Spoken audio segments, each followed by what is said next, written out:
ጠቅላይ ሚኒስትር አብይ አህመድ የኢትዮ ኤርትራ ግንኙነት መሻከሩን በተመለከተ የሰጡትን ማብራሪያ ተከትሎ የኤርትራ ማስታወቂያ ሚኒስቴር ጠንካራ የቃላት ትችት የሰነዘረበትን መግለጫ አውጥቷል። ኤርትራ ለጠቅላይ ሚኒስትር አብይ አህመድ ንግግር የሰጠችውን ምላሽ እንመለከታለን። የባህር ዳሩ ውስብስብ የግድያ ወንጀል በስተመጨረሻ መለባት አግኝቷል። ባለብሩህ ተስፋና ተወዳጅ የነበሩትን የሕክምና ዶክተርን ገደል የተባለው ግለሰብ ላይ የተላለፈውን ውሳኔ እንመለከታለን። አይኤምኤፍ የኢትዮጵያን መንግስት አስጠንቅቋል።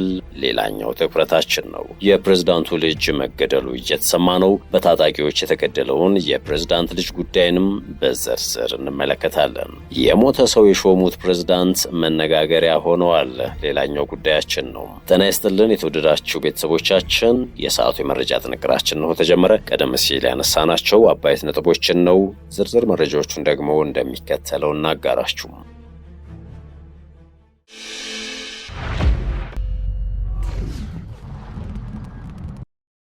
ወደ ቀዳሚ ጉዳያችን እናምራ። ከምስጋና ወደ ክስ። ኤርትራ ለጠቅላይ ሚኒስትር አብይ አህመድ ንግግር ምላሽ ሰጥታለች። ጠቅላይ ሚኒስትር አብይ አህመድ የኢትዮ ኤርትራ ግንኙነት መሻከሩን በተመለከተ የሰጡትን ማብራሪያ ተከትሎ የኤርትራ ማስታወቂያ ሚኒስቴር ጠንካራ የቃላት ትችት ሲሰነዘረበትን መግለጫ አውጥቷል። ቃል አቀባዩ የብልጽግና ፓርቲ አስቀያሚ መለያ የሆነው ማጭበርበርና አታላይነት ዛሬ በህዝብ ተወካዮች ምክር ቤት ስብሰባ ላይ ታይቷል ብለዋል። የማን ይህንን ያሉት ጠቅላይ ሚኒስትር አብይ ከህዝብ ተወካዮች ምክር ቤት አባላት ለቀረቡላቸው ጥያቄዎች በሰጡት ማብራሪያ በትግራይ ጦርነት ወቅት የኤርትራ ወታደሮች የጅምላ ግድያን ጨምሮ የተለያዩ ግፎችን ፈጽመዋል በሚል ከወነጀሉ በኋላ ነው። የኤርትራና የኢትዮጵያ ግንኙነት መሻከርን የጠቀሱት ጠቅላይ ሚኒስትር አብይ በሁለቱ ሀገራት መካከል ግንኙነት ውስጥ ችግር የተፈጠረው መንግስታቸው በቀይ ባህር ላይ የባህር በር የማግኘት ጥያቄን በማንሳቱ እንዳልሆነ ተናግረዋል። በትግራይ ውጊያ ሲጀመር በመጀመሪያው ዙር ውጊያ ሽረን ካስለቀቅም በኋላ የኤርትራ ጦር ከኋላ ኋላ ተከትሎ ሽረ ገብቶም አንዳንድ ግለሰቦችን ቤት ማፍረስ፣ ፎቅ ማፍረስ ሲጀምር ጸብ ተጀምሯል፣ አልተናገርንም እንጂ ሲሉ በሁለቱ መንግስታት መካከል ጸብ የጀመረው ከትግራይ ጦርነት ጋር በተያያዘ መሆኑን ገልጸው ነበረ። የኤርትራ ማስታወቂያ ሚኒስትር አቶ የማነ ገብረ መስቀል ታዲያ የኢትዮጵያ ገዢ ፓርቲን የይስሙላ ፓርቲ ሲሉ ነው የጠሩት። ጠቅላይ ሚኒስትሩ የሰነዘሩት ክስ ርካሽና አጸያፊ ውሸት ነው የሚለው የኤርትራ መንግስት መግለጫ ቀደም ሲል ለኤርትራ ጦር የከፍተኛ ጀግንነት ሜዳሊያና ምስጋና ሲያዥጎደጉዱ እንደነበረ አስታውሷል። የኢትዮጵያ መንግስት አሁን ያቀረበው ክስ በኤርትራ ላይ ለሚከፍተው ህገወጥ ጦርነት ሰበብ ፍለጋና ማደናገሪያ ነው ብሏል። ጠቅላይ ሚኒስትሩ በንግግራቸው የጎላን ተራራን እንደ ማነጻጸሪያ ወይም አምሳያ መጥቀሳቸው በኤርትራ ላይ ያላቸውን ቀስቃሽና ወራሪ አጀንዳን የሚያሳይ ነው ሲል ኮንኗል።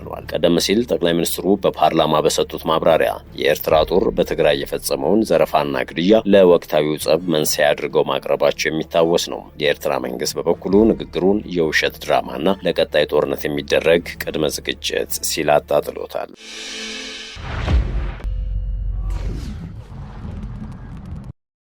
ወደ ቀጣዩ ጉዳያችን እናምራ።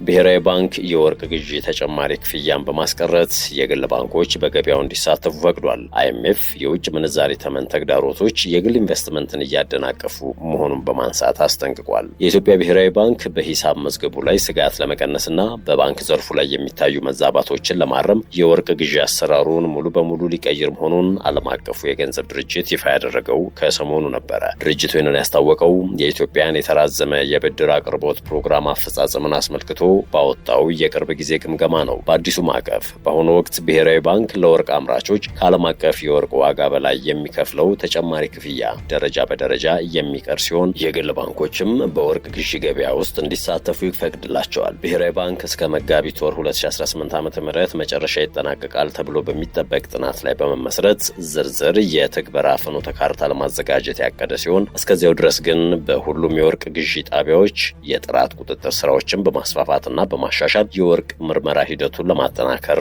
ታቅዷል ተብሏል። በሀገር በቀል የኢኮኖሚ ማሻሻያ አጀንዳ ስር የተከናወኑ የማክሮ ኢኮኖሚ ማሻሻያዎች ከታሰበው በላይ ከፍተኛ እድገት ማምጣታቸውንና የዋጋ ንረትን ማረጋጋታቸውን አይኤምኤፍ ገልጿል። ሆኖም ግን የግል ኢንቨስትመንትን በማንቀሳቀስ ረገድ ፈታኝ ሁኔታዎች መኖራቸውን አመልክቷል። ቀጣይነት ያለው የውጭ ምንዛሬ ተመን መዛባት፣ የፖሊሲ እርግጠኛነት አለመኖርና የጸጥታ ስጋቶች በኢንቨስተሮች በራስ መተማመን ላይ ጫና መፍጠራቸውን ድርጅቱ ጠቁሟል። ጥንቅራችን እንደቀጠለ ነው። የዶክተር አንዱዓለም ዳኜ ገዳይ የዕድሜ ልክ ጽኑ እስራት ተወስኖበታል። የአማራ ክልል ፍትህ ቢሮ በባህር ዳር ከተማ አስተዳደር የጥበበ ግዮን ስፔሻላይዝድ ሆስፒታል ሐኪም በነበሩት ዶክተር አንዱዓለም ዳኜ የግድያ ወንጀል ጉዳይን ይዞ ሲከራከር ከቆየ በኋላ የባህር ዳርና አካባቢዋ ከፍተኛ ፍርድ ቤት በተከሳሹ እሱ ባለው ነበረው ወይም ደግሞ በሌላኛው መጠሪያው ሳሙኤል ነበረው ላይ ህዳር 12 ቀን 2018 ዓ.ም በዋለው ችሎት የ25 ዓመት ጽኑ እስራት ቅጣት ውሳኔን መስጠቱ ይታወሳል። ይሁን እንጂ የሰሜን ጎጃም ዞን ፍትህ መምሪያ አቃቤ ሕግ የቅጣት ውሳኔውን ለአማራ ክልል ጠቅላይ ፍርድ ቤት ይግባኝ አቅርቦ እንደነበረ የሰሜን ጎጃም ዞን ፍትህ መምሪያ የመደበኛ ወንጀል ጉዳዮች የስራ ሂደት አስተባባሪ ሀብታሙ አዲስ ተናግረዋል። ተከሳሹ እሱ ባለው ነበረው ካልተያዘው ግብረ አበሩ ሀብታሙ ጌትነት ጋር ወንጀሉን መፈጸሙን አስታውሰዋል። ተከሳሹ በሶስት ጉዳዮች ተከሶ እንደነበርም የስራ ሂደት አስተባባሪው ይገልጻሉ። አንደኛ፣ ተከሳሹ ሞትን ያስከተለ ከባድ የወንብድና ወንጀል ፈጽሟል። ሁለተኛ፣ በተመሳሳይ ቀንና ቦታ ዶክተር አንዱዓለም ዳኜን ከመግደሉ በፊት ዶክተር በረከት አማረ የተባሉትን ሌላኛውን የጥበበ ግዮን ስፔሻላይዝድ ሆስፒታል ሐኪምን በጥይት ተኩሶ የሳተ በመሆኑ የመግደል ሙከራ ወንጀል ፈጽሟል። ሶስተኛ፣ ተከሳሹ ራሱን ለመደበቅ እንዲመቸው በሐሰት የተዘጋጁ የቀበሌ መታወቂያዎችን ይዞ ሲገለገል በመገኘቱና በምርመራ በመረጋገጡ የሙስና አዋጅ ቁጥር 881 ህዝባር 2007 አንቀጽ 23 ንዑስ አንቀጽ 3ን ተላልፏል በሚል በባህር ዳርና አካባቢው ከፍተኛ ፍርድ ቤት በተከሳሹ ላይ ክስ ቀርቦ ነበር ብለዋል። የመጀመሪያው ክስ ብቻ ሞትን ያስከተለ ከባድ ውንብድና በመሆኑም በአንቀጽ 671 ንዑስ 2 ላይ ያለውም በሞት ሊያስቀጣ የሚችል እንደሆነ ጠቅሰዋል። በዚህም የተሰጠው የቅጣት ውሳኔ ተከሳሽን አስተማሪ አያደርግም። በአቃቤ ሕግ በኩል የተከሳሽ ውሳኔዎች እንዲከብዱ የቅጣት ማክበጃ ሀሳቦች ውድቅ የተደረጉ ስለሆነ ቅጣቱ ሊሻሻል ይገባል ብሎ የሰሜን ጎጃም ዞን ፍትህ መምሪያ ለአማራ ክልል ጠቅላይ ፍርድ ቤት ይግባኝ ብሎ እንደነበረ አስታውሰዋል። ጠቅላይ ፍርድ ቤቱም ይግባኙ ይቀርባል ካለ በኋላም ተከሳሽ መልስ እንዲሰጥ ተደርጎ ክርክር ሲካሄድ ከቆየ በኋላ ጥር 22 ቀን 2018 ዓ.ም በዋለው ችሎት የባህር ዳርና አካባቢው ከፍተኛ ፍርድ ቤት ሰጥቶት የነበረውን የ25 ዓመት ጽኑ እስራትን በማሻሻል ተከሳሹ የዕድሜ ልክ ቅጣት እንዲቀጣ ውሳኔ ሰጥቷል። ወንጀሉ ውስብስብና የተደራጀ እንደሆነ የተናገሩት አቶ ሀብታሙ አዲስ መንግስት ለጉዳዩ በሰጠው ትኩረት መሰረት የባህር ዳር ከተማ አስተዳደር ሰላምና ጸጥታ መምሪያ፣ የባህር ዳር ከተማ አስተዳደር ፖሊስ መምሪያ፣ የፍትህ ቢሮ መሪዎች ከፖሊስ ኮሚሽንና ከሚመለከታቸው የጸጥታ አካላት ጋር በመቀናጀት በልዩ ሁኔታ በመከታተል ተከሳሽ በአጭር ጊዜ ተይዞ ፍርድ እንዲያገኝ ማድረግ ተችሏል ነው ያሉት።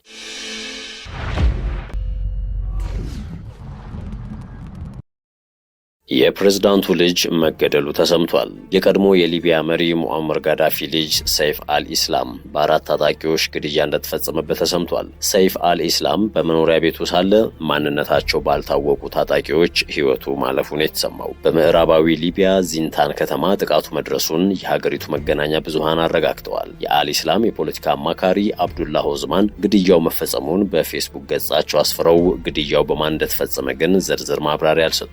አብዱላህ ኦዝማን ከባድ ሐዘን ውስጥ መሆናቸውን ገልጸው ለሟች የሚደረግ ሃይማኖታዊ ስነ ስርዓት እያከናወኑ መሆኑን ተናግረዋል። በጥቃቱ ዙሪያ እስካሁን የጠራ መረጃ አለመኖሩን፣ ወደፊት ግን አዳዲስ ጉዳዮች እንደሚኖሩ የዘገበው ዩሮኒውስ ነው። ሰይፍ አልኢስላም የቀድሞ የሊቢያ መሪ ሙአመር ጋዳፊ ሁለተኛ ልጅ ሲሆን የጋዳፊ ሁለተኛ ሚስት የነበረችው የሰይፍ ፋርካሽ ልጅ ነበረ።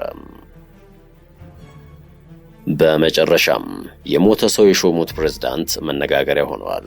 የደቡብ ሱዳኑ ፕሬዝዳንት ሳልቫኪር በሚመጣው ታህሳስ ለሚደረገው ምርጫ ውይይት ለመምራት የሞተ ግለሰብ ከሾሙ በኋላ ሁለት ከፍተኛ ረዳቶቻቸውን ከስልጣን አባረዋል። ስቲዋርድ ሶሮባ ቡዱያ ባለፈው ሳምንት መገባደጃ በፕሬዝዳንት ትዕዛዝ ቢሾሙም የሀገር ውስጥ መገናኛ ብዙሃን የተቃዋሚው ዩናይትድ ዴሞክራቲክ ፓርቲ ዩዲፒ አባል ከሞቱ 5 ዓመት እንደሆናቸው ዘግበዋል። ይህን ተከትሎ የማህበራዊ ሚዲያ ተጠቃሚዎች ሁኔታውን ሲያብጠለጥሉ ተስተውለዋል። የፕሬዝዳንቱ ፕሬስ ሴክሬታሪያት ዴቪድ አሞርና የፕሬዝዳንታዊ ጉዳዮች ዋና አስተዳዳሪ የሆኑት ቫሌንቲኖ ዴል ሙሌት ከስልጣን መነሳታቸውን የሚገልጽ መግለጫ ቢለቀቅም የተባረሩበት ምክንያት ግን አልተጠቀሰም። ኪር ሁለቱ ግለሰቦች ከስልጣን መነሳታቸውን አስታውቀው ላበረከቱት አስተዋጽኦ ታላቅ ምስጋና አቅርበዋል ይላል በፕሬዝዳንቱ ኦፊሴላዊ ፌስቡክ ገጽ ላይ የተለጠፈው መግለጫ።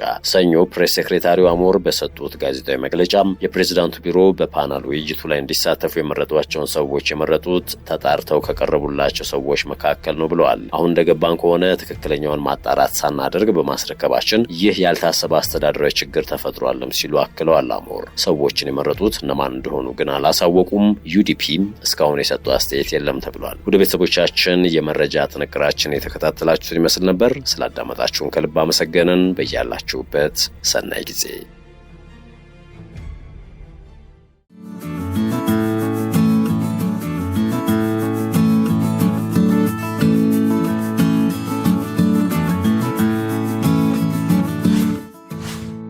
ሸገር ታይምስ ሚዲያን ሰብስክራይብ በማድረግና ደወሉን በመጫን ይከተሉን።